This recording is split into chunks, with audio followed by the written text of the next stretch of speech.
Hello, I'm Marcy. Welcome to MoneyMarci. Please subscribe using the red button in the bottom right of the video.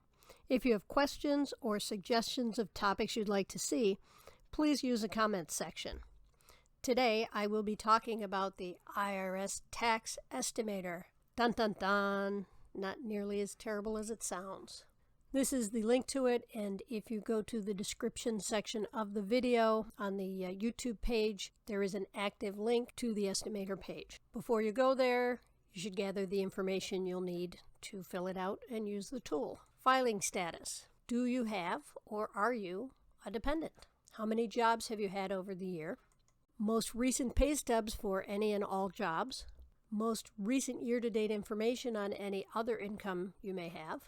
Prior year's tax return, assuming this isn't the first year you are filing a tax return. Here's the tax estimator. So the first questions are about filing status. Are you single, married filing joint, married filing separate, head of household, qualifying widower? Can someone else claim you as a dependent on their tax return? For this example, I'm going to say no. Do I plan to claim dependents? No. Anytime you use the yes button, it will come up with any further questions that are required. Do I have a job that regularly receives paychecks subject to federal income tax withholding? Yes. And for this example, I will say 2. I did not receive income from a pension. If I did, it would ask the relevant questions, and you would look at your pension to date statement or know what you're projecting that to be. Check all else that apply to you. I don't receive Social Security. I do have some interest in dividend. I don't receive a scholarship. I don't collect unemployment. And I have some net income from self-employment. I'm under 65. I'm not blind. So I click next. The first job. I expect to hold this job all year. No. It's a short job that I did to help out a friend. Okay, it didn't really exist. I'm just using it for an example. And we're going to say I worked just for the month of January.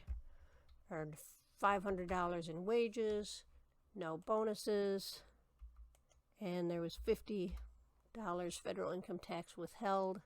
I'm not contributing to a plan or any kind of health plan because it was only a part-time job. My second job is my real job. I'm going to say I'm paid every 2 weeks. My most recent paycheck was the 16th, and the total wages I expect to receive this year, we're going to say it's $35,000. I expect a $500 bonus. In this example, unlike the example for budgeting where I needed to know realistically I was going to absolutely receive for income, in this one I'm trying to project what my income is to make sure I have enough taxes cover it. So you do want to include any expected amounts, probably erring on the high side rather than the low side for income. Federal income taxes withheld so far. Most recent pay stub, federal income taxes withheld were $100. And enter the total federal income taxes withheld so far for the year. So this first one, the most recent pay stub, is what is withheld during that pay period. The most recent is the year to date. Will I contribute to a tax-deferred retirement plan? Well, if you watch my video, you know I will, and I'm going to say $2,000. And even though it's a full-time job, I am not contributing to a health saving, a flexible spending, or any other cafeteria type plan. Unearned income, we're going to go with $25 of dividend and interest, and $2,000 seems to be my number of the day. My self-employment income is $2,000, and that is net. So if there are costs associated, maybe I made $3,000 and I had $1,000 of cost, whether it's membership or printer ink or postage, whatever it is.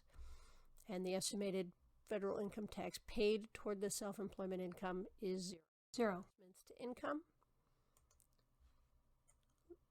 This will then talk you through all the various adjustments to income you have.